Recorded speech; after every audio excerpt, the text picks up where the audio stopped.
Okay, so I'm not a therapist or a psychologist or a psychiatrist or anything professional in the mental health space. And these are not professional opinions. These are just my experiences and opinions based upon those experiences having come out the other side better.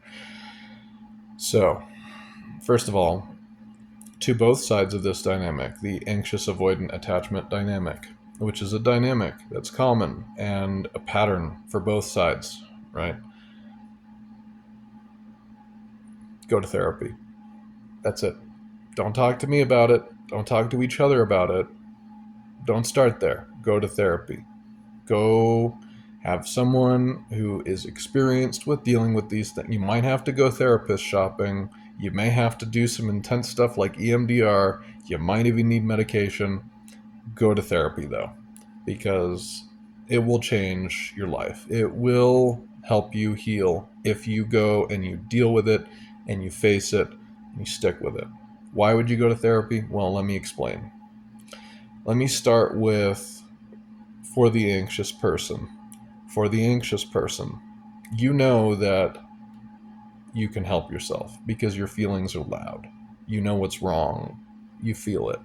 You don't know how to fix it. You don't know if it could be fixed, but you know what it is. It's obvious. It's easy to see. Your feelings are loud. It hurts. I'm disturbed. I'm uncomfortable. I'm having a hard time forgiving. I feel inadequate. I feel like I'm crazy, etc. You go to therapy, therapist's going to have an easy time with you. And they will help you work through stuff. And you will feel better afterwards. And if it's something combined, like an anxious attachment combined with like ADHD and autism, for example, easy.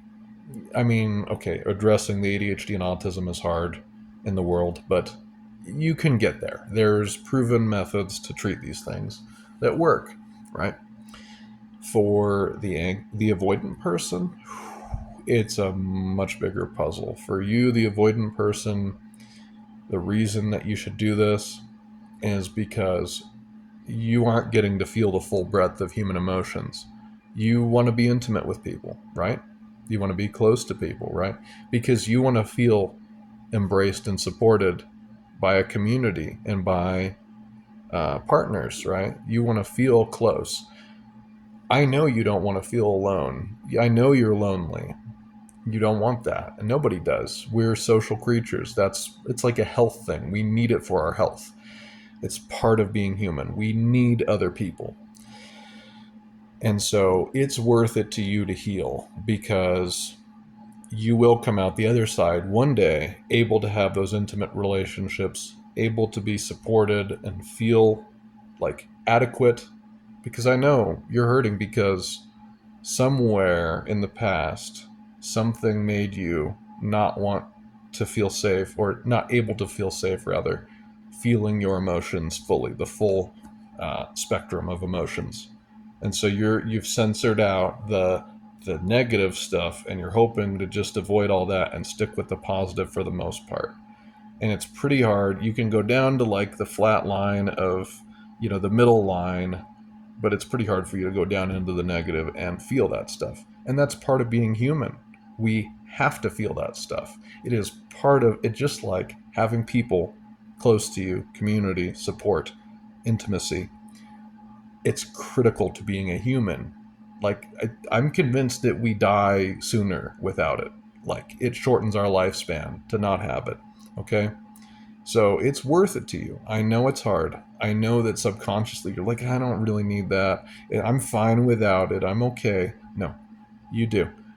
And not just for my sake, not just for the anxious person's sake, for your sake and for future people's sake, so that people don't try to get close to you and get hurt, okay? And that doesn't mean you're defective or bad or evil, that you are hurting people, but it's not your fault. I know. I understand. I get it. I finally am starting to get it. Okay, I'm not mad at the avoidant. I forgive her. I forgive my avoidant partners because I understand now that this was a dynamic. It's not me or them. Neither of us were bad or evil. We made mistakes, yes, but those mistakes were a result of a dynamic, not because either of us were evil. We had shit to work through, sure, but we're not evil, okay? So don't patronize the avoidant because she doesn't know what to do or they don't know what to do with emotions and they shut down, okay? Don't patronize them for that. It's a trauma response. Just like your anxious attachment and fear of abandonment that's causing you to try to reach out and grab them is also a trauma response. Go to therapy, address this with a professional, and then if you want to be together, address it together as you're addressing it with a professional on your own. But I think both of you need to address the underlying insecurities that make you hurt. I say this from a position where I'm out of the other side and I feel pretty secure. I'm not 100%. I'm like, every human I think has some insecurity, and I have maybe a little more than others with, my upbringing and whatever. But I'm pretty secure now. I would say I'm more secure than most in who I am, what I want to be, what I want to do, what my standards are, what my boundaries are, what matters to me. I can approach my avoidant partners, especially the one I was with the longest, who I was basically married to, even though we never got married. I can approach her now with kindness as just another human being. I can see her struggle to feel the full breadth of human emotion and to be connected. I can see it. I can see the pain she's in. She doesn't even see it, okay? But I can see it. I can see the look in her eyes and the lack of facial expression. I see the block. I see the wall, okay? Go to a therapist, have them help you break that wall down.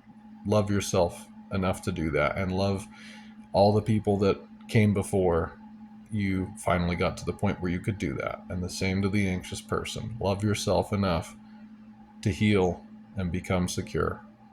You'll appreciate it so much. You'll be so glad you did, both of you. I promise. I love you both. You're amazing. And you're okay, and there's nothing wrong with you. Just heal.